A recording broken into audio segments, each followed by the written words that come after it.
We are live on YouTube. Hey, John. Yeah. Did you know there's a button to make yourself HD? Hey, John. We're getting an echo. I know. Hang on. Yeah. Did you know there's a button to make yourself Echo, echo, echo, echo. Between this constantly echoing voice, Alex, and the light behind you, you seem like all powerful. Like, Okay, wow. Alex, go ahead. Tell me what you were going to say. Well, so you can change your video to be, and maybe it's just my computer, but between HD and regular. So, like, if you look at me, Yeah. I'm not HD anymore. Where's that? It's Wait, now under. go back to HD again. It's next to stop video. Does it make you look younger? No, that's touch up my appearance. That's the button that makes you look younger. So mine is set for HD. And La, la. So go back and forth again. Let me see the difference. So that's HD. Right now? Yep. Okay. You're closer up. Yeah, non-HD is closer. I don't want that. So fix me. And this is touch up my appearance. Does that make any difference? Is there seriously? Wait, where are you there finding is a that? touch up my appearance. Where are you finding it? Go under. I wasn't lying. I don't see it either. How do we find it? Next to the stop video button, Oh, I see that. most likely. Yeah. Okay, I'm going to touch I my. see it. I I'm see an arrow. Yeah. Did it do anything? Video settings. Then enable HD will put you further away. Oh, I think it blurred out some of my wrinkles. Man. I don't know. If only it would work can't in tell. life. Well, I'm not going Well- HD, but I am going Enable younger. HD. It just got rid of me. Oh, okay. So Alex, how come I can't do a background? How do you do a background? Yeah, how come I can't do a background? You can Not just have a more choose virtual powerful- background there. In the I same. do. It won't let me. It's just black. None. That's because your computer's bad. No. Look who gets. Similar to mine. How come Okay, I can't guide, get rid of this now? By the way, do we have any numbers yet? 3, and I'm one of them. You're probably one. I'm 2 of them. Okay. Okay, hang on. We're bringing music in. We just like to watch ourselves. We're at 45 seconds to live on Podbean. Hang on. Anybody have any last minute questions? Everybody all set with their script? Ready to rock. Where's the script? Jenna, are you there, honey? Yeah, I'm here. Sorry. I have Okay. myself on mute. Okay, guys, where's the script again?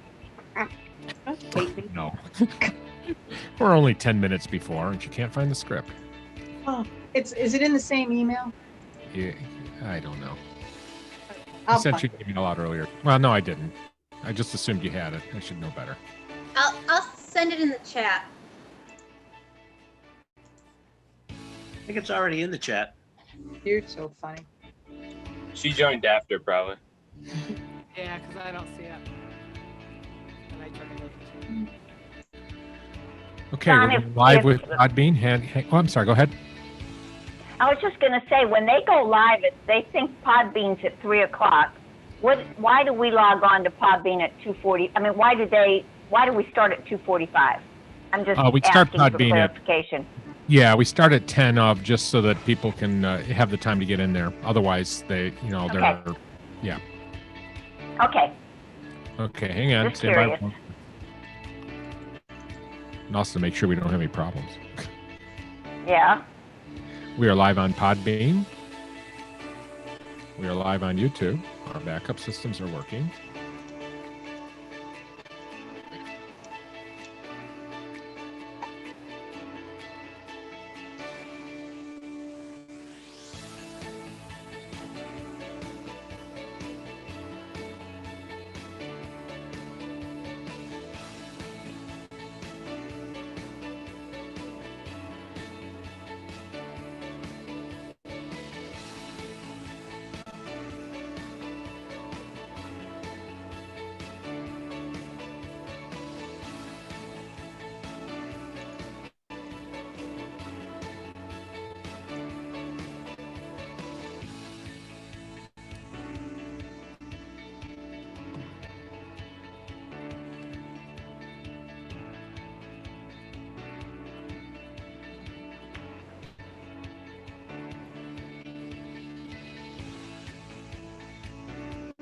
I don't need a script. Oh, there's one in the. I think she sent it in the chat now. What do you want to talk about today, Lori? Nothing. Really nothing. Put it in the chat. Did you find the script No, though? but that's okay. It's, This it's little yeah. Google Docs thing, but I can't open it. Or cut and paste it or whatever. Just- but Yeah, just Oh, copy and paste. No, I it. see what you mean. my computer's not allowed to cut and paste either, Alex.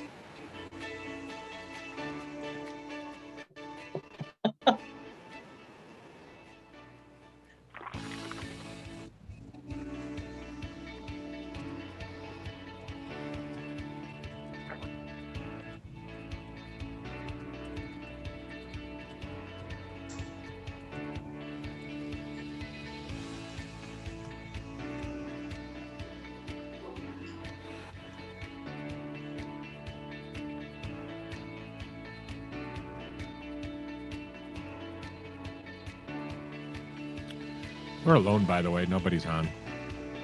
Thank God. We're at 7 Hey, minutes. John. live. Jackie was asking for a live link. If there was a live link that we'd be putting up where they could log into. Apparently, she can't find a link anywhere to go to listen to live.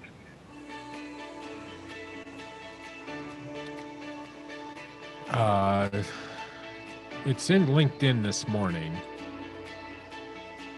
I'll send it out again. I'll Hang jump on. in there and photo. Awesome. Thanks.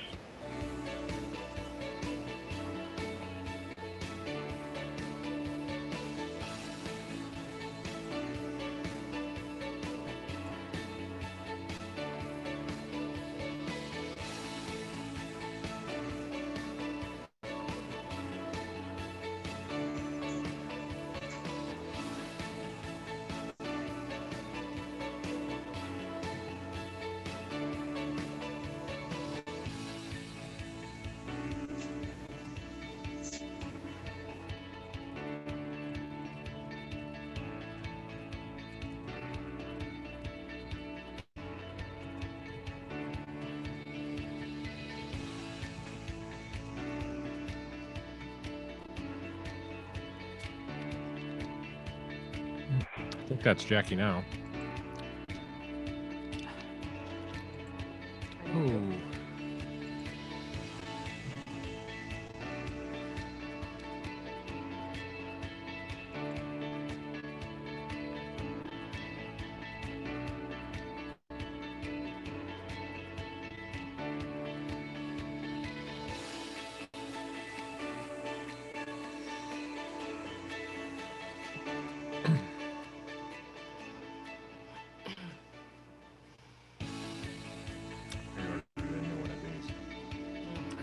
Different brand.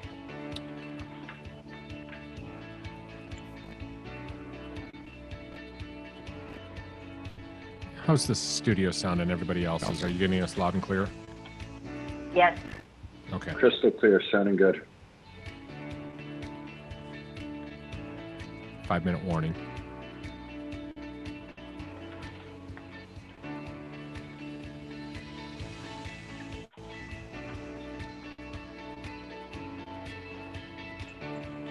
It's so funny after getting off with Christopher and James because it's like all they want to do is make funny faces with themselves. Wait, so It's like, when do you get past that idea of like, loving just how you look? I mean, they could probably Zoom with themselves and be happy all day long. It was so funny.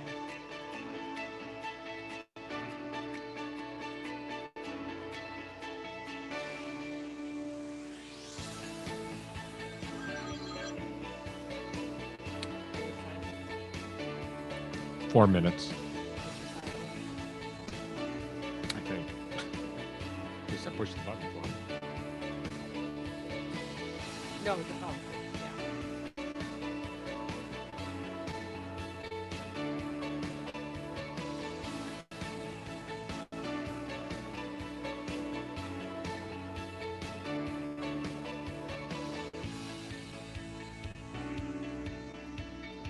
Wow. Just got a question, Lori and Ann, trying to schedule a meeting to discuss the CASC review course.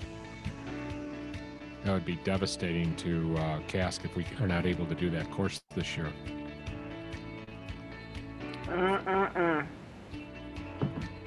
You're not allowed to do something like that because it's off-label, isn't it? You mean us? Mm-hmm.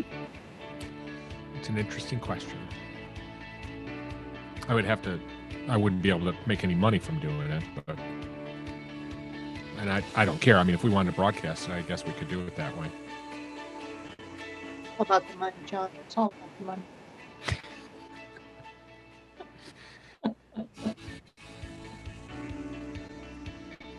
Says the unemployed woman. We really don't have anybody on, but that's probably just because we're not at the time yet. Well, Sarah's on. Hi, Sarah. And Jackie. This is John Goehle with the ASC podcast with John Goehle. We are coming up on a 2-minute warning.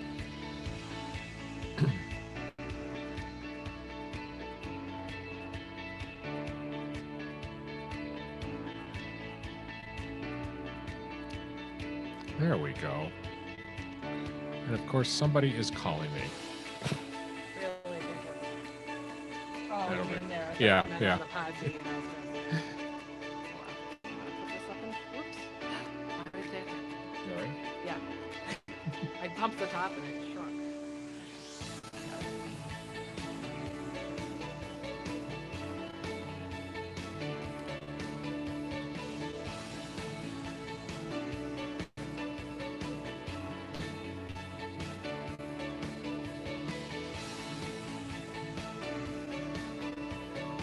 You all set?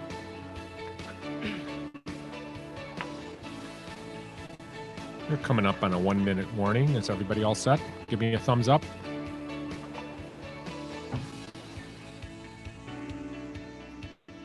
Thank you very much. Jenna, are you there? Okay. We're at a 1-minute warning.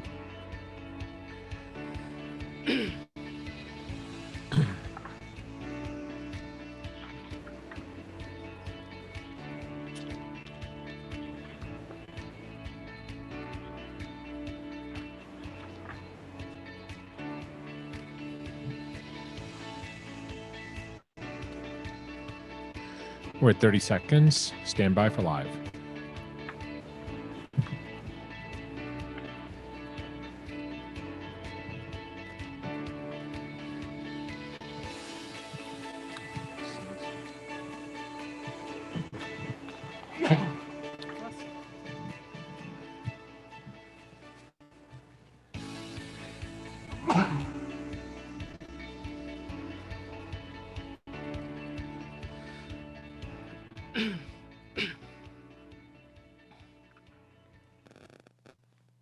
Welcome to episode 101 of the ASC podcast with John Goehle for April 8th, 2020, recording live from our studios in Spencerport, New York.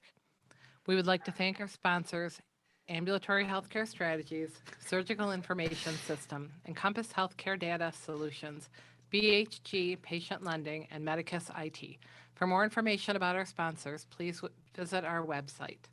This is Sue Cronkite, Chief Researcher for the ASC podcast with John Goehle and Senior Nurse Consultant for Ambulatory Healthcare Strategies. Joining me from our studio in Spencerport is John Goehle, recognized as one of the nation's leading experts in the ambulatory surgery industry. And joining us remotely from Rochester, New York, Jenna Alvarez, Senior Nurse Consultant with AHS, Alex Borneman, Director of Operations with AHS, and Judy D'Ambrosio, Director of Educational Services with AHS. And from Cape Cod, Massachusetts, Lori Rodericks, Director of Clinical Services for AHS. From Atlanta, Georgia, Zach Kalaritis, Financial Consultant with AHS. From West Palm Beach, Florida, Ann Geyer, Chief Nursing Officer with SAS. From Plantation, Florida, Keith Grubel, President of BHG Patient Lending. And from Palm Harbor, Florida, Jim Masters, Life Safety Consultant for AHS. And as I've said before, I think we're in the wrong place. I know. I don't know that second half of the list knows what they're doing. And Jim, thank you very much. Notice that, Jim, if you're watching on the YouTube feed, we really can't see Jim's face, but we can certainly see his backyard there in beautiful Palm Harbor. And Jim, by the way, I don't know if you noticed, I started sneezing before Sue went live. I think it's just from looking at all of that vegetation out there. So welcome, everyone. Thank you so much for joining us, both my panel here and all of the people that are listening live. This has been quite a week already, and it's only Wednesday. So we had a great conference, infection control conference yesterday for all of those that joined us. We had a very large audience, actually. We had some technical problems, which can always be solved with more hardware, right, Sue? Yep, more power. More power. Yeah, we just have to get a new house. Yeah, I know. Yeah, so we had to upgrade a couple things in the studios here, and our problem seems to have been solved. So hopefully for next week's exciting conference, we'll have even more power. I do want to thank Lori. Lori, you did a fantastic job. Thank you so much for a great conference yesterday. A lot of people, we got a lot of good feedback afterwards. We are a little bit behind in getting the certificates and the AU requests out, so we apologize. I have assigned poor Zach, who's on the line here. Zach will be taking care of that project for me tomorrow, right, Zach? Just give me a thumbs up. And starting later today, for those of you who did not attend the yesterday's conference, we will make it available for purchase. If you're a client, we'll also make it available for our clients for free. What's going to happen if you're a paid retainer client of Ambulatory Healthcare Strategies during the coronavirus crisis, you can listen to the conference for no charge by contacting either your contact at HS or myself and requesting access, and we'll figure out some way to do it. I don't even know how this works yet. For all others, as we indicated, it will be available for purchase sometime, hopefully later tonight. Just a reminder as to how you ask questions here in the Podbean app. If you're joining us live in the podcast app, type into chat. I see people are already using it. You can also email us at comments@ascpodcast.com, or you can enter it into the YouTube comments, and somehow we will get that information. I can kind of see it over on the screen here, but we got plenty of people monitoring it. So that's how we do that. So a lot of stuff going on. I know we have a national audience. I did want to mention something that's going on in New York right now. And most of our listeners, even if they're not in New York, appreciate these comments because I guess what happens in New York eventually spreads across the country. So as John Van Valkenburg, I know he's on here too, and Lisa Altieri sent out this morning, there was a new executive order issued last night by Governor Cuomo. And this is what Lisa Altieri actually gave us some information this morning. She says that the language was as follows. New York State Association members should report their inventory, including PPE, ventilators, respirators, BiPAP, anesthesia, and other necessary equipment. Now, the Department of Health has reached out directly to the New York State Association of Ambulatory Surgery Centers, and we have been preparing a list. And I think most of you that are members have received a document that you are to fill out and send back to the state association. However, we don't know at this point how the Department of Health is going to request documentation from us as to what equipment, what inventory we have. We're waiting for some a mechanism to be created or some guidance on that. And John, I know you're on. If you know anything more, feel free just to try to call in here, and we'll let you on. But at this point, we have no further information. We have posted the executive order up at the ASC podcast. Thanks a lot, Jim. At the ASC podcast website at ascpodcast.com. Jim was pointing out that he's in a swimming suit next to the pool here. And that's really all I have to say about the New York governor's executive order. Now, yesterday, some information was posted or sent out to New York State Association members regarding the testing and maintenance during the coronavirus. And I asked Alex and Jim to kind of clarify that information. So I'm going to turn it over to them right now. Again, what we're talking about is testing and maintenance, basically the life safety side during the coronavirus. So go. Yeah, so there's a few differing opinions out there through, Keys and Ashy and a few others have chimed in, including NFPA themselves. But there has been no guidance as of yet from any AHJs or government authorities. So right now, we recommend that you continue all testing, maintenance, and drills as you're able to do. Of course, your drills are going to be kind of wonky right now because you're in the middle of a drill with COVID-19.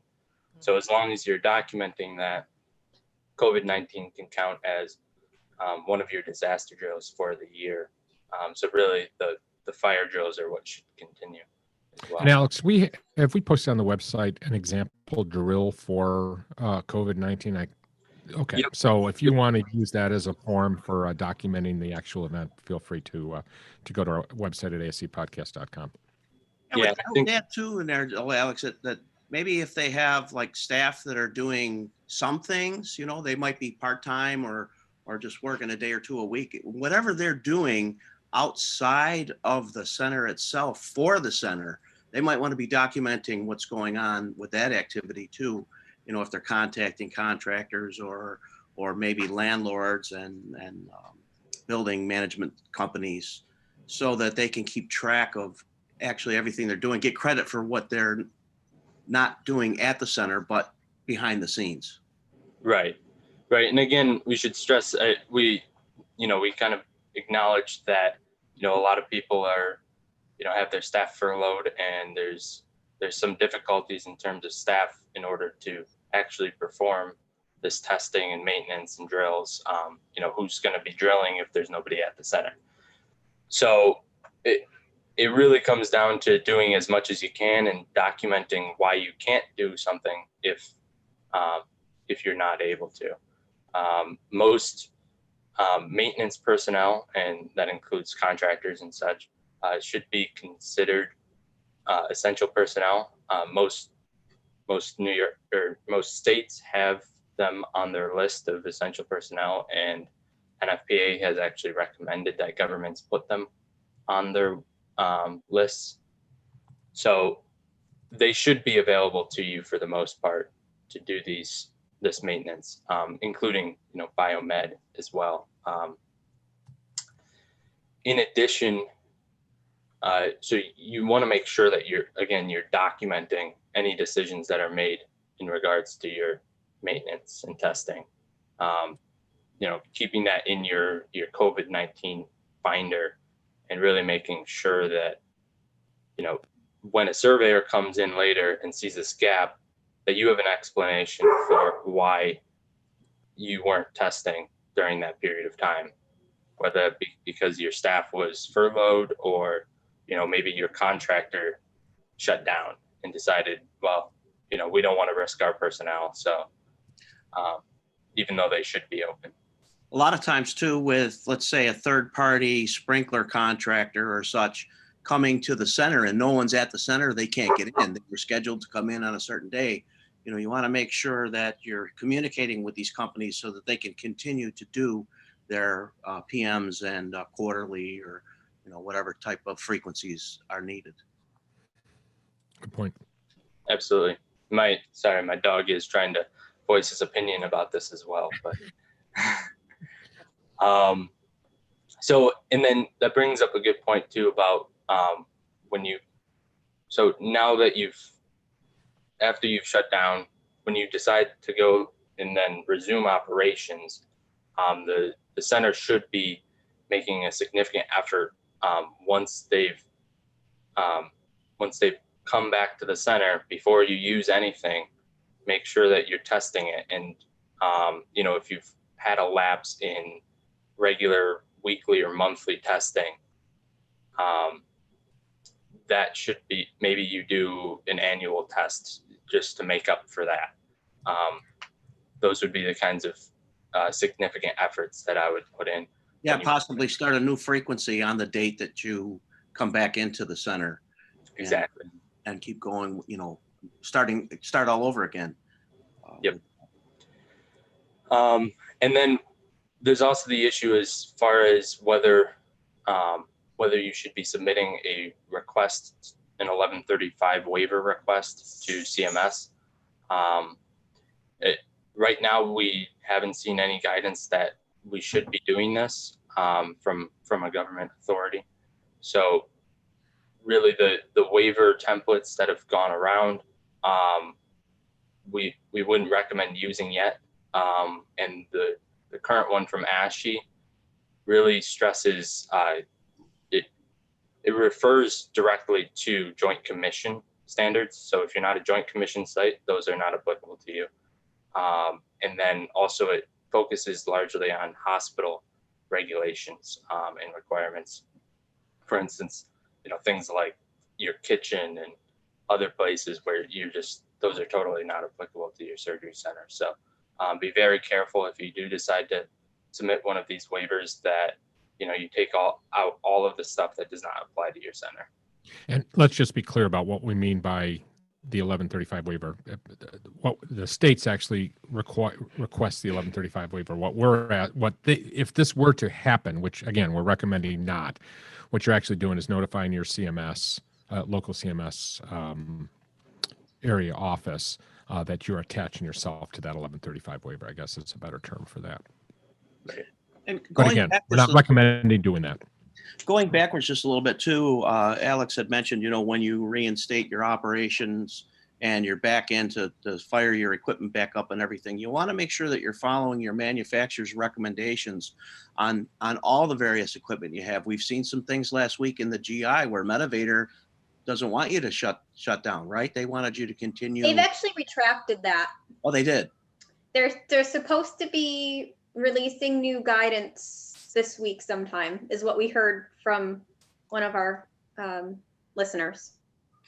But even going with that same line, if a scope isn't used in so many days, you have to reprocess it before you. Yeah, and Olympus had released a statement saying, put it into long-term, follow the instructions for use to put it into long-term storage, and then when you're back online, follow the instructions for use to put it, to restart use.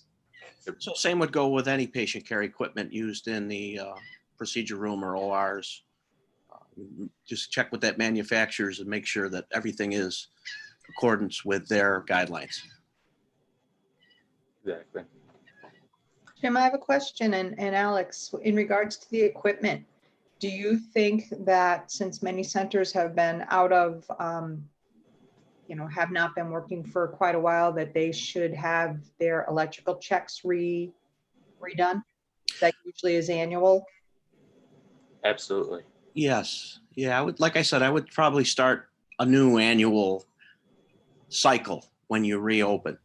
Okay. For some of that. And they're recommending generator testing and inspection and everything continue without any interruption, just for the sake of the building system. If something does happen where our power goes out, there's still a backup source of power there. So they want to be exercising and recording the exercising data on the generator sets. And I would imagine certain systems like fire safety, you just really do not want to avoid doing the testing of those during this time frame, since it's protecting the building even when people are not there. Exactly. And in regards to generator sets, think of it similar to your snow blower, your lawnmower. When it's off season, you're not going to just leave the gas in there. That can really harm the machine. So the gas in your generator just sitting there unused for that period of time might have bad consequences basically for if you're not exercising the generator, you mean? Right. Exactly. And a lot of centers have automatic testing or automatic run on the generators. Well, they'll run weekly. It's only required to do certain tests monthly, but they might have it where it runs weekly and nobody's recording that data. So somebody should be keeping track of what's going on actually if you're not physically at the plant. Right. And it could malfunction during that test too, and you might not know about it. Right. And we did want to talk about too, we mentioned putting this documentation in your COVID-19 binder. We have begun work on an example COVID-19 binder that we'll be sending out within a few days here, with certain sections regarding the regulations that are have been put out to you guys, and then also your documentation of expenses, life safety, training, drill, using COVID-19 as a drill. All of that should be included in this binder. So it's something that you hand to the surveyor when they come on site and ask for, well, what did you guys do during COVID-19? Because I think that's going to be a very, very common question. Good point. Are there any questions about the life safety section at this point and what's going on? So I guess the big takeaway here is, as much as you possibly can with the staff that you have assigned here, you should continue doing the life safety stuff. At this point, CMS has not really told us that, even though ASHRAE has recommended that you can suspend some of this testing during this time frame, CMS has not indicated to us that they agree with that comment. Is that a fair comment? Yep. Okay. And again, sorry, our staff is working on an example binder that we would have you prepare and have available to the surveys. We actually have, do we have 4 or 5? I can't even count right now. We have 4 surveyors on this call today. So I think, speaking as a surveyor, speaking as all the surveyors here, that we're going to be looking for that, I think, to see how you responded during the emergency, and that you're prepared again for something to happen in the future. Okay, if there are no questions, we'll move on to the Paycheck Protection Program. Now, a lot of, so we've been recommending right from the very beginning that all centers, not just those that are shut down, but everybody really should apply for the PPP program, the Paycheck Protection Program through the CARES Act signed by the president a couple weeks ago. And we do know that some organizations have been having some challenges applying for this. So we called on Keith to talk a little bit about it. Keith is from BHG Patient. I'm sorry, what's the name of the company again? Patient Lending. Sorry about that, Keith. So welcome, Keith. No worries, John. Sorry about that. Thanks. It's a pleasure to be here, and I'm happy to be able to join and actually participate with a lot of the folks that I've seen and listened to speak in the industry events before. It's really, really a pleasure to be here. This week has been an interesting one, to say the least. I think starting from, obviously, when the CARES Act rolled out, there was a lot of excitement, a lot of benefit around the PPP program. Obviously, given the experience that we have in finance at BHG overall, about 19 years of healthcare finance experience, and myself personally, just about 25 years now in the finance space, it has been a very big act to put together in the time that it was put together. And the rush to bring it to market, I think, unfortunately, has caused some challenges. And there's a lot of frustrations that we're seeing out there. I'm sure all of you are following along on LinkedIn posts and people's rants. I think that everyone is really looking for the assistance that was promised. And it's on its way. It's definitely coming down, but it's obviously not without frustration, not without challenges and hiccups, as we've seen.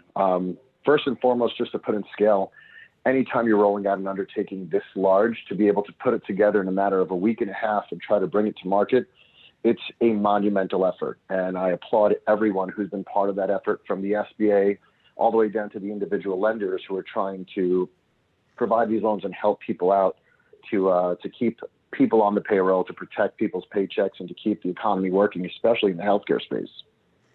So a couple of things that I want to share with everyone, just to give an update and some color and background. As many of you may or may not be aware, unfortunately, official guidelines were not rolled out to lenders until very late Thursday evening of last week, when the loan was to go live on Friday morning. There was also multiple changes to the application and the information that was requested of the lenders to collect on behalf of the SBA, to make sure that the SBA would guarantee these loans. To give everyone a little background and to step back, essentially the way SBA puts money into the market is allowing individual bank or a non-bank licensed SBA lender, which there's only 14 of them in the nation. We happen to own one of those licenses, as you heard from Mark Schmidt last week. But the way that the SBA puts money out into the market is through those lending facilities and through those lenders who are able to create loans, process and originate those loans on behalf of the SBA or under the authority of the SBA, and then go ahead and fund them. Some challenges that have popped up this week that we've seen are, number one, obviously, the last minute changes to rulings and guidelines. Number two, the overwhelming amount of applications that have come in have literally knocked a number of major bank servers offline. You saw a number of the national bank partners literally shut down their portals and say, we cannot take any more applications. We are inundated with applications. You're seeing a lot of people panicking and clamoring to submit these applications because while the amount of money allocated for the program sounds significant at $375 billion or so, unfortunately, when you're spreading that across all the small businesses, it's not a lot of money. And so I think the advice we've been giving everyone is great advice to make sure that they're enrolling and utilizing the program. I think what we have to do right now is set a little bit of expectation for the people that are applying for it and create some clarity. So first and foremost, the greatest news that we've heard is that the government is already working on additional funding for the program. Now, there's no guarantee that that will come, so I don't want to tell anyone to stop their application process, but know that there's additional funding in the works to create more availability and more protection or more loans under the PPP program. It's a great solution. It's helping people manage temporary cash flow and keep people employed, but it's not the only solution available out there. And that's another big point that I want to make to everyone is that the PPP loan will get you approximately 8 weeks of payroll. And there is an allocation for a little bit extra loan amount or extra monies for your overhead. That's excellent to help for a short term. But the reality is, as we all know, we'd like to think that in God willing, in 8 weeks, we're all back to work and our centers are back up and running. But I always say it's best to be prepared for the worst than to be underprepared and receive the worst. And so that preparation comes down to not just leveraging something like the PPP program, but looking at some of the other SBA programs that are available out there right now. There's additional loan programs that could help out for specifically surgery centers and anyone that's been impacted by the COVID-19 crisis. So the first is what's known as an EIDL, or an economic injury disaster loan. Those are really great loans. They go up to $2 million. They have much longer repayment terms. They're easier to process and qualify for. They're a little bit more understood in the market. It's more of an established plan that was put into action. So there seems to be a little bit more streamlined process going through those. And while it doesn't have the forgiveness for the 8 weeks of payroll, it will get you some working capital as well and let you extend the term out. The other thing is the SBA 7A loan. The 7A loan is a great tool to start establishing some more working capital and getting some kind of reserves in your account. John, as we've been talking about, one of the things I've been telling with a lot of my clients and people that we speak to is this should be looked at as an opportunity to prepare yourself to avoid any economic disasters in the future, but it's also an opportunity for you to sit down and really understand the financial viability of your center and to start looking at what you need to survive for the next 6 months. I personally say 6 months because, as we all know, when we get back to starting to see patients, there'll be a huge influx of patients coming in for procedures that have been delayed. There's going to be a huge amount of claims being submitted to your payers, which is going to slow down and delay the reimbursements on those claims. You're going to have to purchase supplies and pay your overhead. You're going to have to maintain stock of all the items that you need to do all your procedures, and you need capital available to do all those things. And you might be doing procedures that you had not done before that might cost you more money to do that, or you might have to purchase equipment even for that. Absolutely. I mean, even to the centers that are doing procedures right now, and they're doing the overflow from hospitals, which, by the way, we thank you from the bottom of our hearts for providing those essential services to people out there. It concerns me a little bit because we're still working through how are they going to get compensated for that care? Are they being compensated from the hospital who's actually doing the billing and claims for those? Are they transitioning over to a temporary hospital status and now having to transition back? What does that do to their claims reimbursements? How do they manage that through their payer contracts? I'm confident that we will get some government clarity and that we will get support to be able to streamline this. But in the meantime, John, there's a lot of people that are expending capital right now to provide care and they don't know how they may be reimbursed. And unfortunately, I think the longer term effects of COVID-19, everybody knows, is really boils down to the financial impact that it's going to have on everyone. And it's one that's very real. And so I keep telling clients, prepare yourself for a minimum of 6 months worth of reserves and capital. We're actually putting together an ebook right now that I'm excited to launch, and we'll be touching on some of these items next week in your virtual conference, which we appreciate the opportunity to take place in or to take part in. But that's going to help create some clarity for people on how to start preparing for the financial challenges that are ahead, how to understand where they are from a financial perspective, where they may need to be as far as reserves and balances set up, and how to start getting there. So to circle kind of back, I know that we've done a very big circle, but to circle back, the first item there is that PPP program. This is a great opportunity for centers and for healthcare providers to secure those paychecks, but know that it's not going to come without challenges. Your lenders that you're working with right now are dealing with navigating some cloudy rulings from the SBA. There's not a ton of clarity that was provided on some of the rulings that were rolled out late Thursday. To yesterday morning, you're still getting updates from the SBA on how to do that. That's expected with a program this big. Know that there's a huge run on resources, meaning that there's a lot of people applying for these loans, and that as much as the SBA was hoping to be able to process these loans and provide checks in as quickly as 2 weeks, it may take a little bit longer. So keep that in mind. Don't wait till last minute to apply for these loans. The other thing that I want to remind people is as they're going to apply for these things, to be prepared for the items that might be required. Some of the documents that might be requested during this process. You can find them on the SBA's website. I could share with you a little bit that the main area that people are looking at is how do you substantiate your payroll? What does your payroll look like? And they're going to look at your annualized payroll, and what they're trying to dial into is your average monthly payroll. And we're going to take that average monthly payroll, they're going to multiply that times 2.5. So in other words, 2.5 months. So if your average payroll is $10,000, they're going to multiply that by 2.5. So in that case, you'll be at $25,000. And that's the loan amount that you'll be eligible for. Those loan amounts will be capped at $10 million.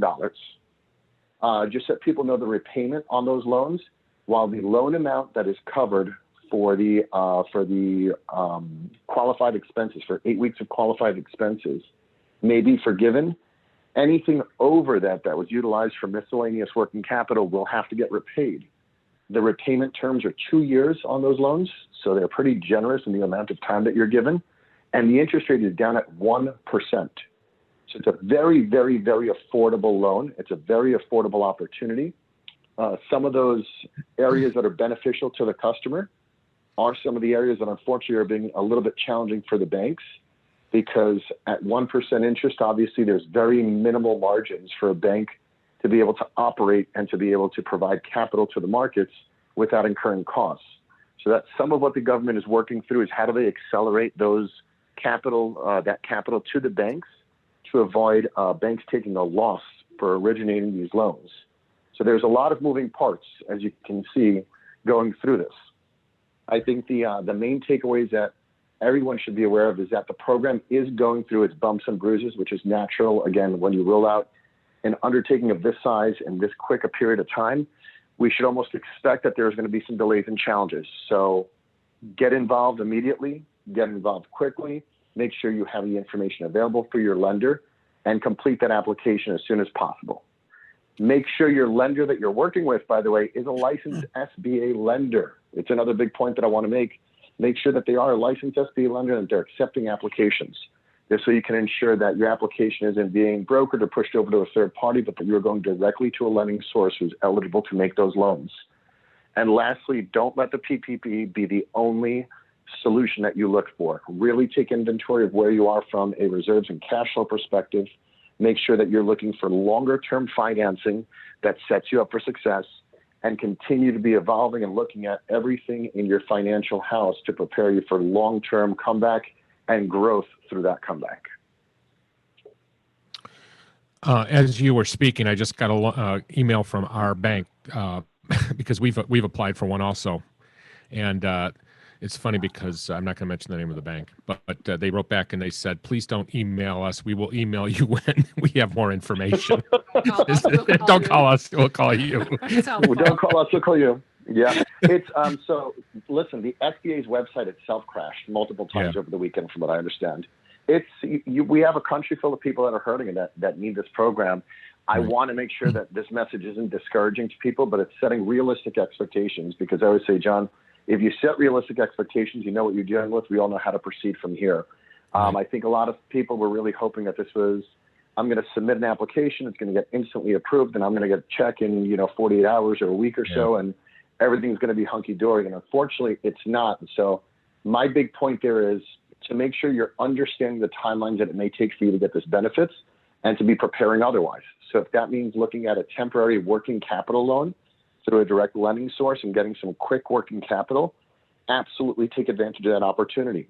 You should always be preparing yourself in this time. And for my years of experience, having been through, unfortunately, the recession, experiencing it very challenging time myself, where I lost a lot financially. I literally was to the point of absolutely nothing, and learning how to manage people's finances and my own finances through those challenges, learning how to help people survive and keep their business afloat and grow through it. It's been really beneficial for me to kind of take a look back and learn those lessons and be able to help people reposition themselves and grow through these challenges. So again, prepare yourself for success. Don't sit and wait for this program to be the be all end all, or to be the one fix for everything. I want everyone to really kind of take advantage of this opportunity to look out at their horizons financially and prepare themselves for success long term. Keith, you bring up a point that I've been preaching in my, I probably shouldn't use the term preaching since I'm a minister also, but when I've been talking about in my speeches over the years is the importance of having enough cash. And people have laughed at me over the years saying, listen, I work with doctors. They're just going to take all the money that's left in the bank account at the end of the month, and they're going to run with it. And I've been saying for years, you got to have a absolute minimum of 60 days of cash. What I'll say, okay, you can bring it down to 30 days if you've got a substantial line of credit available to you and it hasn't been tapped. But people over the years have said, well, we've never really had a major problem here. Well, now you see why we are telling you to make sure this isn't going to end here. This could happen again. We've learned to expect the unexpected. And so a big takeaway is make sure you always maintain a healthy cash balance. Make sure that you have a good line of credit, no matter what your situation is, available to you to be able to call upon at any time.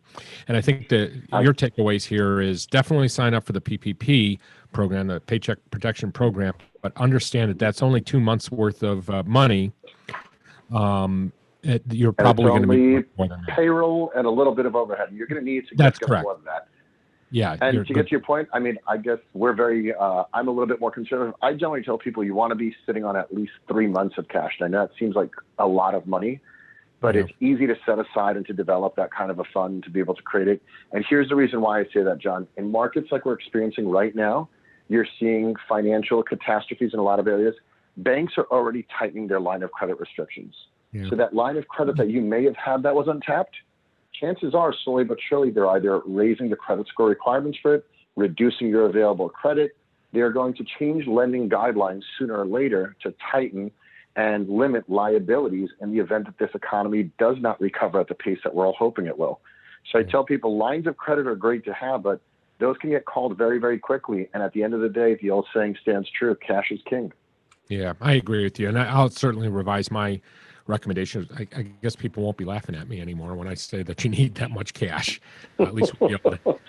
I finally have a good story here about it. So. You know what? We've all experienced a great economy for so long, and we've been blessed to enjoy it. And I think it's provided so much growth opportunity, especially in the ASC market, for us to be able to flourish, to be able to enjoy injections of loans and private equity monies to help a lot of our centers grow, to really build the ASC business to where it is today. I mean, a lot of the economy has supported that growth. And now, unfortunately, as we're seeing that change, we've got to be prepared for the backside of it. And I think it's something that's relatively new to the ASC market. So if you think about where the market has gone from the first or from the most recent recession to today, the scale has changed so dramatically, and we've become so much of a bigger business. At the same time, we're operating on thinner margins than ever. And as you mentioned, a lot of times we're learning the bad habits of taking the equity off of the table and taking disbursements as quickly as possible. We're not realizing that these moments in life do happen. And it's better to be a little bit prepared than to be standing behind the curve. Okay, and we actually just got an email from someone else saying that they had submitted for a loan, and they were said to wait again until they got an email. Oh, And Yep. they're doing, and that they're just doing it as quickly as they can, but Yeah. sounds like everybody's. yeah. We We've talked heard to one of certain our- banks receiving tens of thousands of applications within the first hour of the program being opened up Friday morning. Yeah, I was listening to the president speak. I think it was yesterday, and one of the questions from one of the reporters was why why are the major lenders only accepting applications from their existing clients? And of course, the real answer there is they can barely keep up with the requests from their own clients, let alone people that they don't even know or have never had a banking relationship with. So I think that's the other part of this challenge here is that if you don't have a strong banking relationship, you don't have a banking relationship with an approved SBA loan organization, bank, you're going to have some more problems, correct? Absolutely. Unfortunately, so the SBA is already starting to jump in and look at this a little bit, and there are a number of banks that are limiting where or how they're able to deploy their resources, and it's really just a matter of their economic ability to lend. Essentially, a lot of lenders have already exceeded what's known as their legal lending limits by offering a certain amount of these SBA loans, and they start saying, well, we've got to take care of our clients and our clients that have deposits with us and other loans with us. So you're putting the banks in a really difficult position. The SBA ruling technically says that you're supposed to offer it to any applicant for it.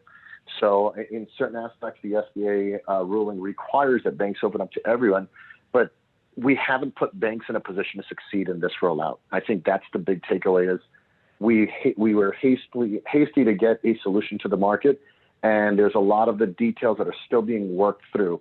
I don't think it's a bad program by any means. I think it's a phenomenal program. I don't think that the SBA was malintended in doing it. I think that we went to the market really quickly, and in our speed and effort to bring a solution to market, we may have left a couple of things kind of untied or loosened up. So we're pulling back around, and we'll be able to hopefully clean this up here in the coming weeks. There's a lot of conversation already about the SBA and the federal government working together to provide a special funding vehicle for banks to have access to the capital that they need immediately to open up these applications to every applicant out there. There's conversations about letting SBA lenders go directly to the Federal Reserve and borrow directly from the Fed window as a normal bank would. So there's a lot of conversation that's happening on the backside, and it is a very, very high area of focus. I know that we as a licensed SBA lender have been petitioning our congressmen and getting involved with our political action committees to make sure that we're getting as much benefit as possible in the lending aspects. Okay. That brings me to another point, by the way. There's a ton of benefit Keith. package. Yes, sir. Keith, we have a Sorry, question. we do have another. Oh, sorry. They were having trouble with the chat, so they emailed it in. They said, if we have furloughed our staff already and want to apply for PPP, do we have to call our staff back now? Now, Yes, and in order to have loan forgiveness. So yes, you have to maintain your staff on payroll in order to get forgiveness for that loan. It's very important that you read the guidelines for the SBA PPP loan, but essentially anyone who was on payroll after February 20th would have to come back on payroll and has to be maintained on payroll, I want to say for a total of 6 months beyond. Don't quote me on that. The rulings are directly on the website as far as how long they have to remain on payroll. But the goal here is to keep people, if you want to think about this conceptually, what they're looking to do is avoid people going on the unemployment lines. They want to keep them on the employed payroll. And so I believe they have employees. I believe they Right. have until June 30th in order to bring those people back on board, right? That's the date, correct. June 30th, they have until to bring them back on board and to be able to get them back onto the payroll so that they can have the forgiveness of the program.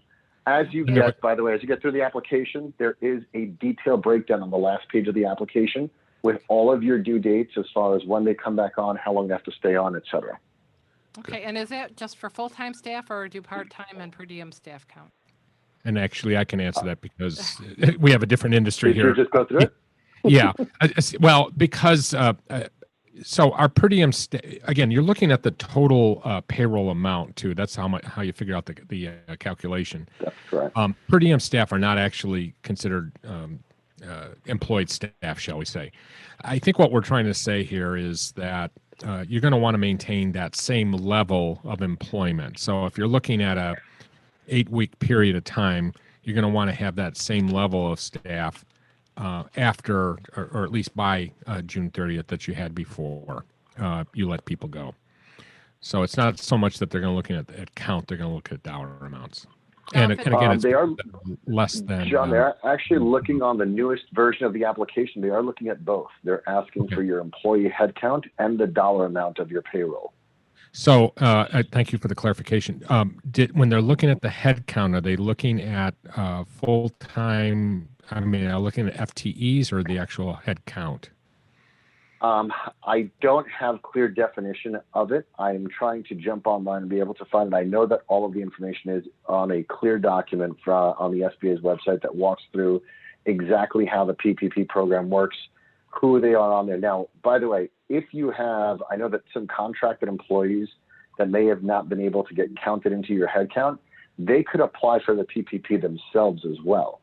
So sole proprietors, independent contractors, and self-employed persons can also apply for a PPP loan based on their average payroll. Yeah, we're not talking about 1099 people in a surgery center, so they would be employed, but they employ what we refer to as per diem. So they don't have a guarantee as to how many hours. So that is going to be, I guess we're going to have to get some research done in that area just to kind of get some clarification. And again, I think this whole conversation helps point to the fact that we just, we're challenged because the information comes out sporadically. I don't think anybody has a solid answer, but we will try. We'll work with Keith too on this to try to see if we can get some better clarification on this. And I might have missed this, but is it all or nothing, or if you have to cut your staff in half, do you still apply for a loan? You do, but a smaller amount. So. Well, no, the issue is going to come down to later on how much you're going to have forgiven, written off. I'm sorry, what's the term? Mm-hmm. Forgiven, right? Yeah. That if you don't bring all that stuff back, you're going to have a lesser amount forgiven than you did beforehand. So again, the whole point here is that at least you're going to be getting some money in order to pay those bills. Mm-hmm. You just might not have all of it forgiven, depending upon how many people you bring back. Correct. And if it's not forgiven, you have those loan terms that we talked about earlier. Right, which are very favorable at 1%. Yeah, try to get a loan like that. And that's why I say, this is not the end all be all. This will solve for part of the problem, but continue to look for more permanent long-term financing solutions, not just for your staff, but obviously for your center. Okay, thank you very much, Keith. I appreciate it. Jenna, let's move on to the CMS memorandum reminder regarding temporary closure. So we talked last week, the week before, about notifications of or who to notify that you were closing. And we had said, don't worry about CMS. Originally, we were saying you're supposed to notify your accrediting organization. Now, at least HCCC has come back and said, don't worry about it for just the temporary closure response to COVID-19. And CMS did put out a memorandum specifically saying you don't need to notify them about temporary closures during the outbreak. However, they did specify that if you don't resume operations within 30 days of the end of the public health emergency, then you do need to notify them, which I think most of our centers, all of our centers, should be able to open within that 30-day period, and will want to open within that 30-day period, if not before. So that shouldn't be a problem. And then the other thing they did put out a recommendation for is for those that are temporarily shut down or limiting operations, that you should post notices at your center and on your website, notifying people of your limited hours or your closure. So this is actually a change in some of the advice that we had given earlier, where we suggested at this point not to post anything on the website. Now CMS has made it very clear that they expect you to post a sign on the outside of your building or at the outside of your facility as to your hours of operation, revised hours of operation, and also to make a note on your website. And we're posting the memorandum on the On the ASC website. podcast website, yeah, and that probably is in the daily update section.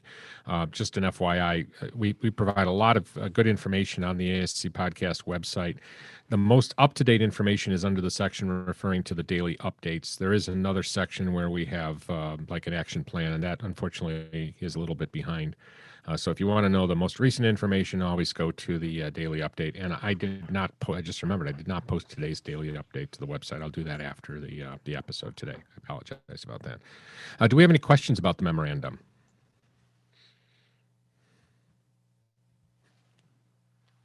Seeing none. I did want to make a comment about the Hospital Without Walls program, so you might remember that CMS has allowed ambulatory surgery centers one of two options. One is to contract with hospitals, where you basically lease out your facility to a hospital. They come in, they operate the ASC as a hospital for a period of time as specified within the lease. They basically bill, or they do bill, for all the services that are performed there. They'll provide the supplies, they'll provide the staff. There'll be some contractual issues. Maybe some additional staff would be available and would be paid for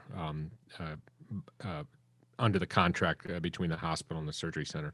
There is a second option. So in addition to contracting with the hospital, is you are allowed to become a temporary hospital. And a couple people have reached out to me about that possibility. I highly recommend that you pass up that opportunity. CMS did provide some guidance on I can't remember, I think it was the third.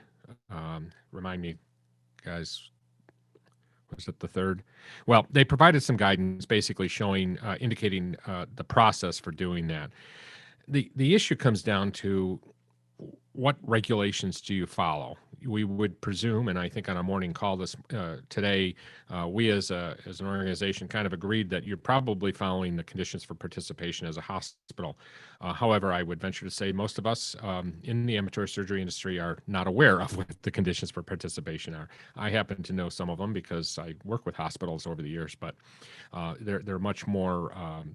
There's much more to them, obviously, than a surgery center, than the conditions for coverage. And trust me, you wouldn't be able to meet many of them because there would be a lot of inpatient-oriented stuff. The feeling of our staff has been, and speak up, Lori, because you mentioned it earlier, that you felt that if people are going to do this option, they're really going to become an inpatient facility, basically housing people temporarily. Yeah, I truly do believe that, because the number of surgeries have dropped dramatically, whether, obviously all the ASCs, but also the hospitals with their surgeries. They're pretty much just the urgent or emergent surgeries that are going on.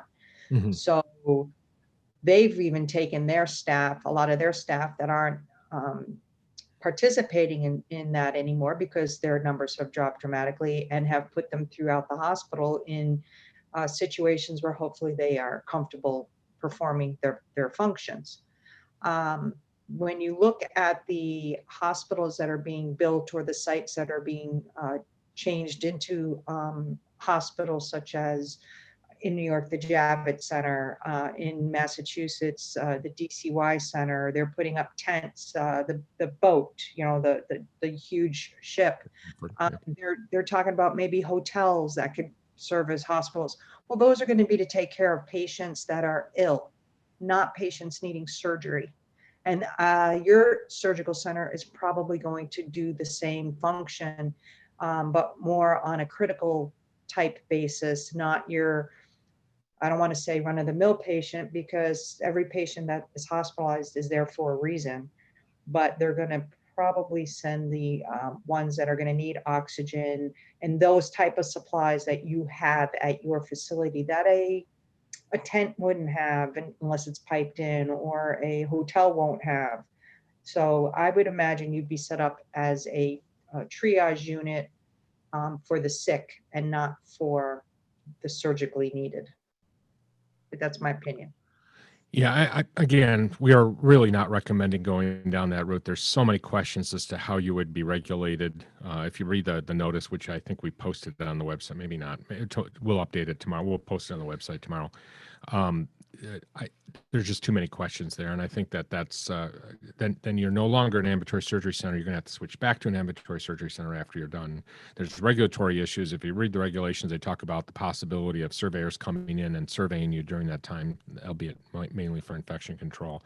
I think that we've got enough to deal with just trying to maintain our license and our certification as an ambulatory surgery center, let alone, becoming a temporary hospital during this time frame. So.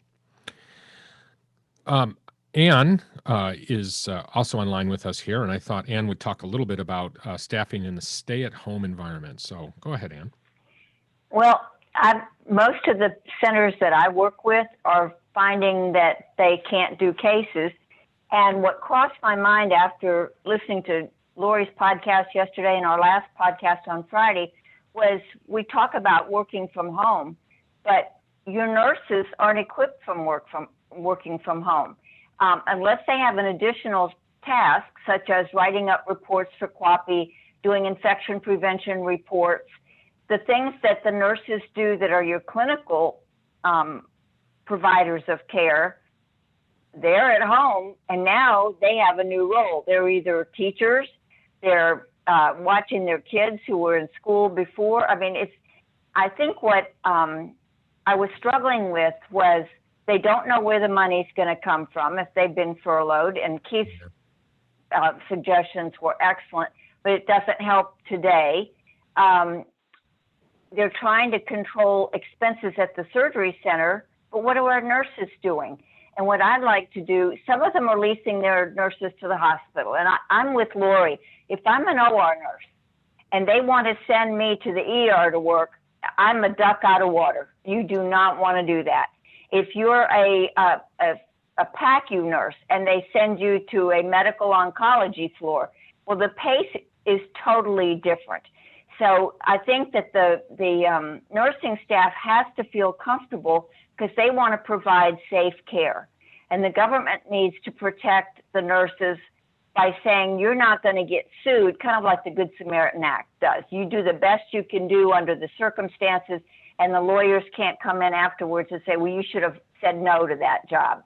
I just wanted to start a dialogue here and say, what are the people on this call, the people that you work with, John, all of you at the company, what are you seeing the clinical nurses doing if they're not being leased to the hospital? And I would encourage anybody who's listening in to answer through the Podbean app or YouTube or right on the email address and just let us know, because I'll be addressing some of this on the virtual seminar next week. But this is a big deal. Right. And I can speak for the clients that I've had ongoing contact with. I mean, most of these centers are really the only person working right now is the nurse manager and or the administrator. So at this point, unless they're operating on a limited number of cases, there's very limited staff working right now, which of course gets to the point that Keith made. We're going to have to bring these people back on board if we're going to want to be able to get that funding very soon. Any I've even had pushback. Go ahead. I'm sorry, Ann. I was going to say, I've even had pushback from some of my centers saying, we don't want to pay the employees to come in and do inventory. Well, now you look at what Governor Cuomo's asking for, and it's beyond a physical inventory. He's looking for inventory of equipment. So you're going to have to pay those people to come in. I want to know if other states are requiring the same thing, because if they are, it may only be a 2-day gig in the surgery center, but we're not going to have any choice. We're going to have to do it. And all of it comes down to the bottom line. And before we reopen, there's going to be a tremendous amount of money spent on salaries to get the center ready to go with no revenue coming in. Yeah. And again, to Keith's point about the need for capital. I was actually sharing with some folks who were asking for ideas and just kind of what do we do during this downtime? How do we keep staff engaged if we're not furloughing them or how do we make the best use of staff? And one of the things that I strongly suggested, and kind of what I spoke to earlier, is communication and setting expectations. You have a very, very, very scared patient population out there right now who are going to be expected at some point to have a procedure rescheduled, who are going to need to come back into your centers, who are going to need to get at least some expectations set as to what is it going to look like, what's different, what's changed. I mean, we're going to have to deal with our normal patient flow plus the backlog. I would say, it might take a little bit of training, but what about using some of that clinical staff to call out and advise your patients, your existing patients that were scheduled, as to when your estimated timing is or what you will be providing an update, letting them know what information might be needed to be updated before their procedure, like do they have new insurance benefits? Have they changed insurance carriers or potentially lost their insurance? What additional questions will be needed to be cleared from a medical screening before they come in for these procedures? That's a lot of communication, a lot of outreach and effort that we struggle with day to day with the standard volume. I'd imagine that, leveraging some of the clinical staff, and it may seem like quote unquote busy work, but this is work that has to get done. And I think it's a great time for us to shine and show our level of communication and compassion and commitment to our patients to build that loyalty with our facilities. And it might be a great way to call them and just check in on them. How are you doing? How are you feeling? How is your pain? Are you communicating with your primary? Do you have everything that you need? We're looking to schedule you for such and such date. We'll be keeping you posted. Keep in mind, we'll need to update these things, and we're here for you if you need anything. Here's our phone number. Feel free to reach out. I mean, I know it's not the ideal use, but it might be a good one. Well, it's something we're going to have to do. While you were talking, what just flitted through my mind? H&Ps within 30 days. Yeah. So if you really, I mean, No, you're right. we got You're this. right. Okay, so now you've got all these patients that had their H&Ps and they were all current. Well, they're not anymore. Yeah. So that's a whole other issue. Oh, yeah. And that's one of the least favorite things for the doctors to do. And they're going to say, this wasn't my fault. Can't CMS overlook this? Yeah. Mm-hmm. Well, and I guess another point we should make. Sorry. Go ahead. I to applaud Keith, because with so many people furloughed and so many people out of work, we're going to have a whole lot of people who no longer have insurance coverage. And that didn't, I'm giving Keith a huge accolade because it didn't even occur to me. Yeah. Absolutely. And as a nurse, I wasn't even thinking about the people that had cancellations and whatnot to even, think about what's going on in their minds, and also wondering, are they coming into a safe facility? Yeah. Yeah. You're going to have to reassure them. Yesterday, one of my centers who's been closed but is planning to reopen, they were asking for some advice on what to add to their website to reassure patients, that it is a safe environment. And we had given, actually, I took the infection control addendum that we had written, that Lori had written, and it's up on our website. And I turned it into a little, thing for the patients to know, this is all the things that we are doing to protect you. But the patients that are going to be the most afraid are the ones that are less likely to know how to get to the website. So this phone call, this reassuring personal touch is priceless. However, we do have to remember that we're working with an office here, because the office is the one that's going to be making the, rescheduling that case. So whatever we're doing and here, it doesn't, good point, John. We may say, well, we're looking to open this for surgery on June 1st, and we're anticipating that. Well, that may not work with the physician's schedule. Right. And a lot of the offices are closed right now too. Right. To get the H&Ps done. Yeah. Yep. So from the day we anticipate starting, technically, they may not be able to get their H&Ps done. Right. If CMS doesn't relax the guideline, which they've already said that you don't need an H&P, right? But accreditation organizations haven't necessarily changed that. So now you've still got the guidance if you're accredited, then that adds a whole layer of complication. True. Very true. I'm just curious. For the people that are on this podcast, I'd love it if you could email John's team and just say, what are you doing? How are you handling this? Or email me at SIS. It's ann.geyer@SIS First. and let's put our heads together and see what we can do to help out the centers that are at home. And believe me, there's administrators working from home, which I still haven't figured out how they're doing that, because they Well, are. to Mary that has point, actually, Mar- to that point, go ahead, Sue. Yeah, Mary had a comment. Nurses cannot do copy as medical records are required, and paying them is not good. Yeah. They are coming in for emergencies and paid for those hours. I think what she's saying is that the only time that a medical record is in is when you had to do. We probably need to step back here. One of the things that is always ongoing, because the lawyers are always working, is medical record requests. And there's two main sources of medical record requests in a surgery center. One is from the lawyers, who are in the process of suing somebody usually, or trying to get a workers' compensation claim paid for. And the second thing is another healthcare provider who is requesting medical records so they can coordinate the care. One of those, mainly the request from a medical provider, is, I would say, urgent in most cases. Otherwise, they wouldn't be requesting the record. And the second is something that at least our lawyer friends have said doesn't need to be prioritized right now. If you have an opportunity to get somebody in there to do it, then they should send those out. But certainly taking care of a request from another medical provider is really extremely important.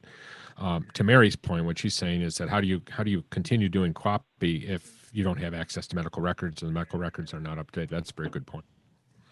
Well, Yeah. she's got a point. Maybe she can review her QAPI plan. Maybe she can go back, and if you have reports to submit where you've already reviewed the medical records, but you haven't written up the reports, and Right. you take out the patient identifier. I mean, at least that's one task that could conceivably be done. But that's the clinical staff, John. As I was writing my talk for next week, I thought, well, I'm addressing working from home, and I'm talking about setting up your home office, and I'm talking about the things you can do to keep your sanity. But then I thought, well, wait a minute. What about the nurses? They're finding themselves like a fish out of water at home, and their whole life has changed, and there's no money coming in. Well, I have to say, and please don't be listening to this. Sorry, John, I don't. She's looking up at God. No, For those that are not listening. I was looking up at my other employers. I received an email. Everyone at one of the places to which I am associated received an email today regarding training that's been set up online. And, I swear there's like 25 modules, let's pretend. And what is today? The 8th of April, and it has a due by date of April 30th. That's great.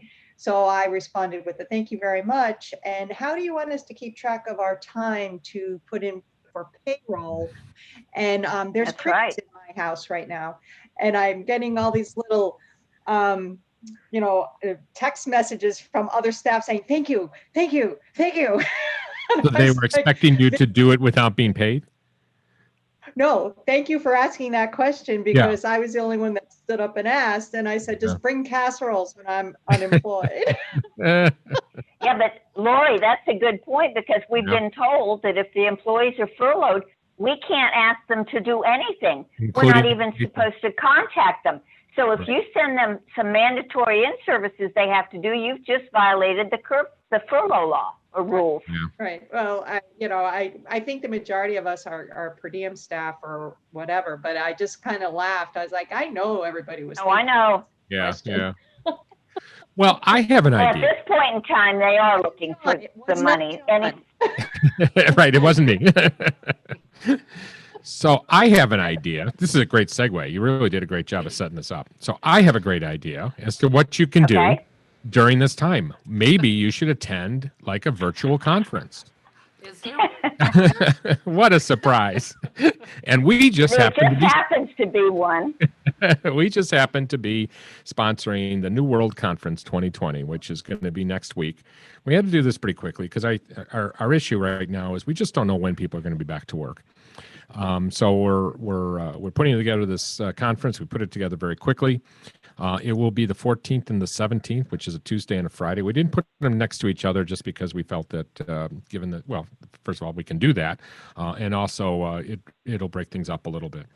So, many centers are either not in operation at the present time or have a very limited schedule. So, to provide opportunities for continuing education for managers, employees, the podcast has announced the New World Conference 2020, a virtual conference for ambulatory surgery centers. And our purpose here is to try to fill that gap. We know many of the state conferences have been canceled. We know that ASCA 2020 has been postponed for now, and we're not meaning to replace those conferences. They fill a very important role in our organizations. But we also know that when we get back to full steam, we're not going to necessarily have a lot of time to attend conferences, and many of these might not be able to be rescheduled, and of course they're expensive. So the alternative here is a 2-day virtual ASC conference. We hope it's we know it's going to be fun and informative. And any that attended yesterday's conference with Lori knows that we had a lot of fun. We had a couple of visits by a certain puppy, a 10-week-old puppy who, and a picture of a baby at one point, I think, Lori, too, right? I'll have to update. Yeah, you need to update. Our purpose is to try to make you feel like you're there as opposed to a regular webinar. I dislike webinars because I feel it's a one-way street. Here, we had a lot of good feedback. We had, Lori was doing, 99% of the speaking, but we did have dialogue going on. We had people asking questions live, and that really did help into liven things up a bit. So that's our purpose for next week's conference. It'll be as much fun as we can. Given the way we're doing things nowadays. So just to kind of give you a flavor for some of the sessions we have, I've asked Ann, and she graciously agreed to be the keynote speaker on Tuesday morning.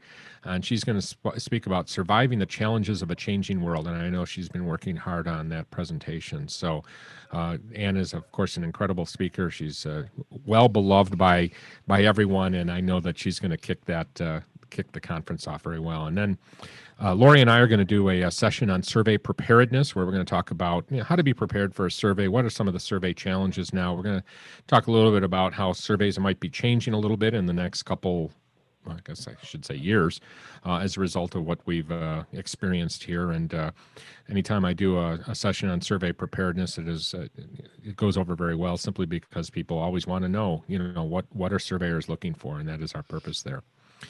And then our friends with Encompass Healthcare Data Solutions is going to talk about cost-cutting strategies after a challenging financial time. So as Keith talked about, we're going to have some financial challenges. So Encompass has some ideas. They, if you listen to a podcast, what was it, 2 months ago, Sue, they came on and talked about ways that you can cut costs in a surgery center. And they have promised that they're going to come up with provide us some good guidance on, what can we do to keep those costs low as we have to look at the bottom line even more intensely after we get back to work. And then Nelson Gomes over at Medicus IT, our friend, he was on a couple episodes ago, is going to talk about information technology challenges. And again, one point I want to make about this conference is that it's not specifically focused on coronavirus. As a matter of fact, it's not focused on the coronavirus. What we want to talk about is what, the types of things that you would attend a conference for anyway. But we will have a little bit of a focus on how do we get by this. This is what's happened. How do we get beyond it, from here on out? So that's our purpose. So he'll talk about information technology challenges and some of the things that we've learned during this whole thing. We're going to have an opportunity for our sponsors to have some presentations during lunch. So hopefully what you'll do is you'll go grab lunch in your kitchen and come back and watch or listen to the vendors talk about their products. And then we're going to go into the afternoon of that Tuesday and talk about re-energizing the revenue cycle with Keith, who is on today with us. So I know he's going to have some great advice on the revenue side. Not really what he's talking about today, but the kind of the bread and butter of BHG patient lending. And then Judy is going to talk about radiation safety requirements in an ASC. We know in the state of New York recently they hired 70 new surveyors to go around the state doing literally annual radiation safety surveys. And Judy has been very much involved in that. She has a background in radiation and radiation safety. So she's going to do that session. And then we're going to end our first day with a panel discussion with all of our speakers on kind of what's next. Where do we go from here? And we'll ask for questions from the audience. Hopefully people will give us some questions before the session so we can prepare for it. And then on Friday, we'll begin with a discussion of contract issues in the ASC setting with Bruce Smith, who's who's a lawyer who is dealing with a lot of the issues right now surrounding contract issues during this type of a contract. So what we're hoping to do is learn some lessons about our contracts.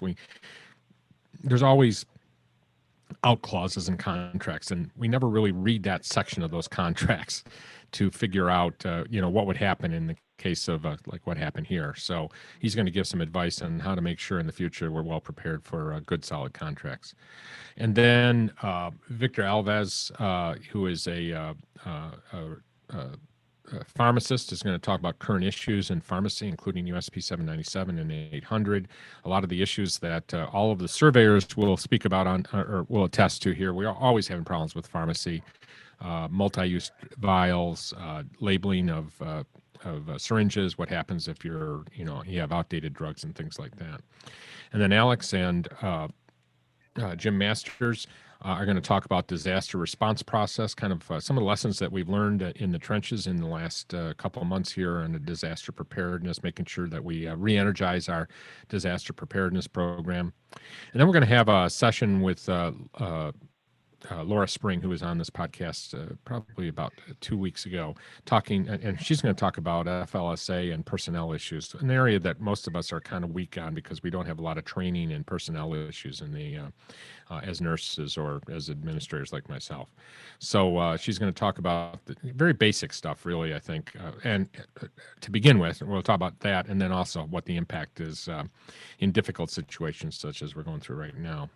And then Lori's going to talk about her title of her session is Infection Control, a Heightened Sense of Awareness, coming back from COVID-19, where she'll kind of go into, again, some of the lessons that we've learned from this situation and how we are going to handle the heightened sense of awareness that surveyors will have and that we will all have, including our patients will have after this whole thing. I think the expectations are going to be much higher. And we'll end that second day in the conference with the New World After a Crisis, a leadership opportunity, which is another panel discussion with all of our speakers. So we're very excited about this. Please go to our website at ascpodcast.com and sign up. We're already seeing a lot of people registering to it. If you are a client of Ambulatory Healthcare Strategies, you will have to pay for to sign up for the conference. But what will happen is if you're a retainer client on your June retainer bill, we will rebate the full amount of your registration fee. So this is a way of trying to bring some cash in order to pay the bills, and then we'll rebate it in your June bill through Ambulatory Healthcare Strategies. So I think you're going to find this is a great conference, and we're expecting to have a lot of fun doing it. Good. So anything else from my other speakers here today? What time is it? 4:14. Thank you for having us on, and I'm really excited for the virtual conference next week. I think it's timely and necessary, and I'm glad that after a lot of the chatter going around, someone kind of took the bull by the horns and got it rolling, John. So we appreciate that very much. Thank you. We're glad to do it. Glad to do it. Any questions? Any questions on any of the chats? Whoop.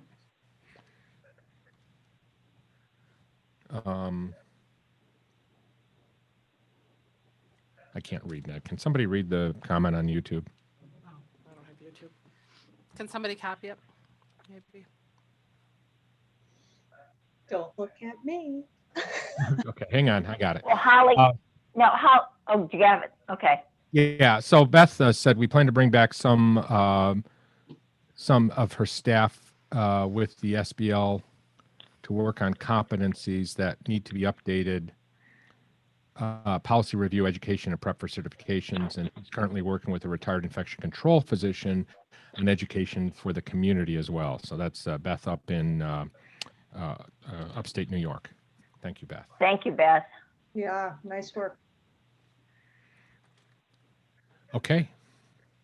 Anything else? Any other questions, comments? Ready for the lead off? So again, I want to thank all of you. We will probably I say this optimistically, not have to have another podcast this week.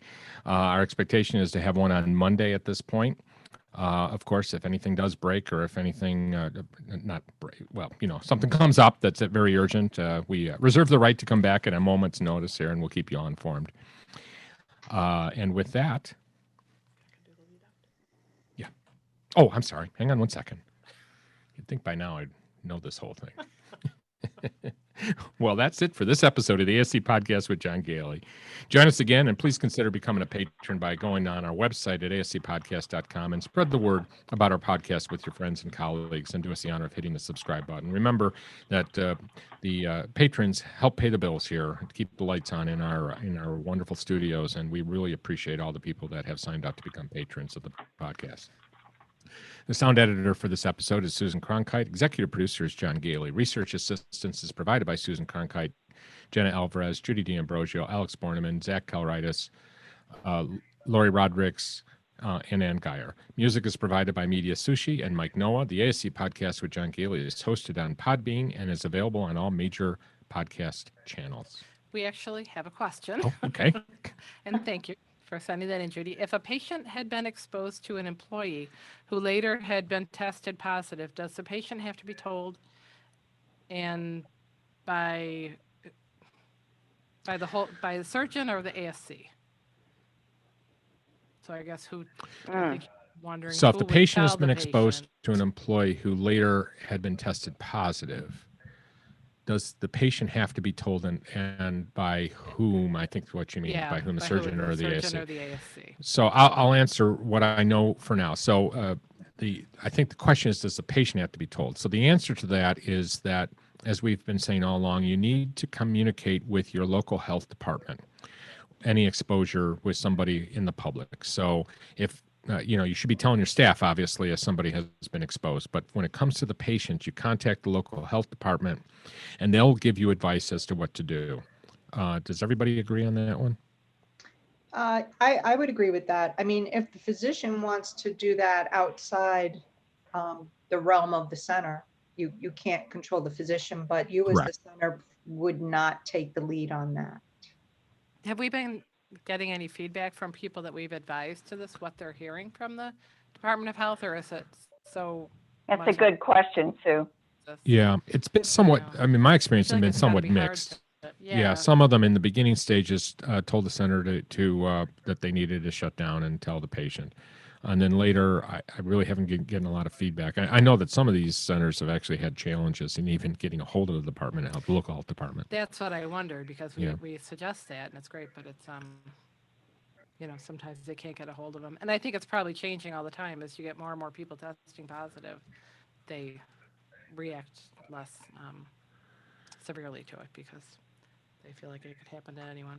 Yeah, who put this? Unfortunately, though, that person that's been exposed is going to have to probably self-isolate. So they don't know to do that until somebody tells them. Yeah. I mean, if we're telling another employee, your coworker's been exposed, now we have to shut down or you have to self-isolate, we owe that to the patient. It's just, how are we going to do that? I agree. So Beth Hogan, thank you, Beth, just sent us a link to, this is for New York State. Actually, sorry, John, that was from John Van Valkenburg. Okay, thank you. He just sent out an email, and that link is actually, which we'll put up on the website, it's from New York State. The governor has finally put out a way to give him information as to your ventilators. So this is in response to that executive order. Okay. 202.14. So what we'll do is we'll put out, I'll try to do it tonight. Definitely be in tomorrow's update.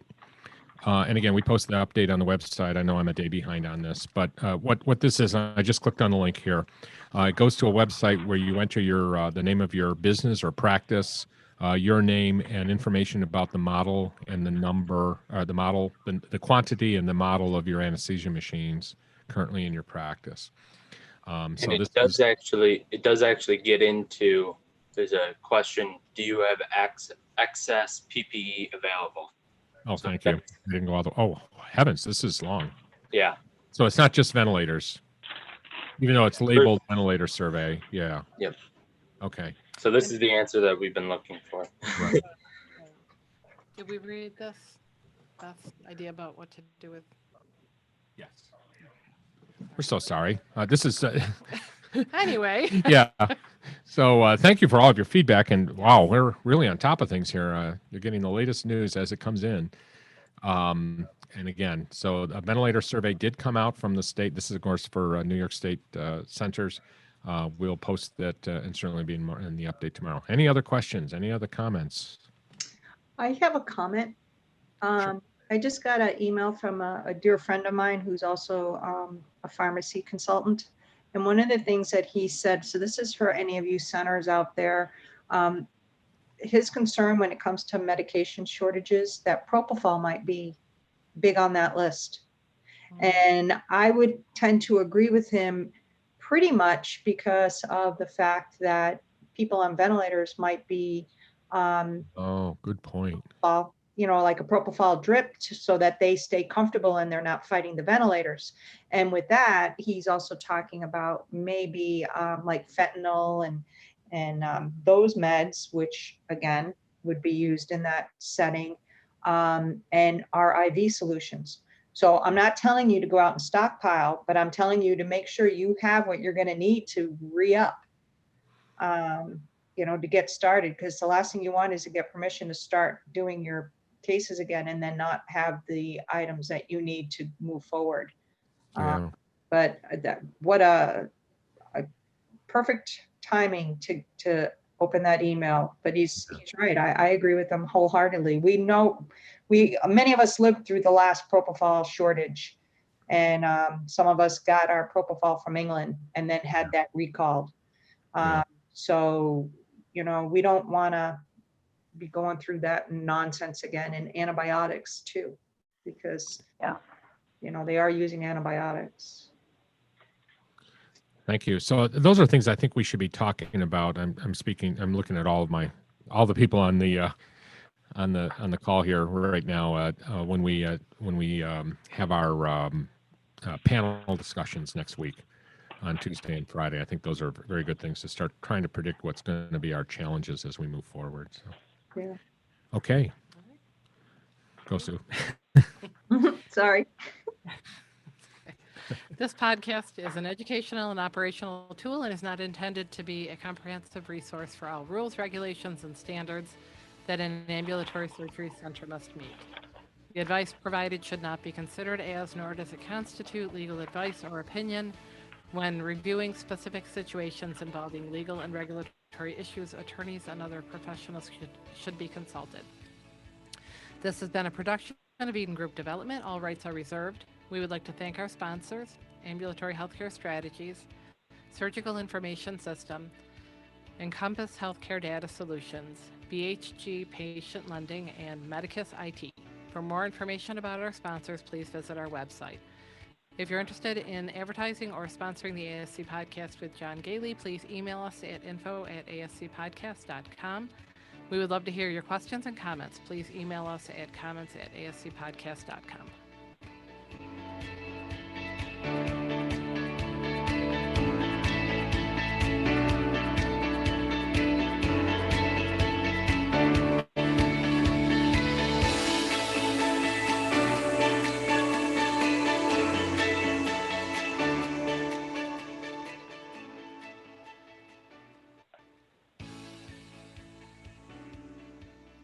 John, are you still on? Hang on one second. Okay.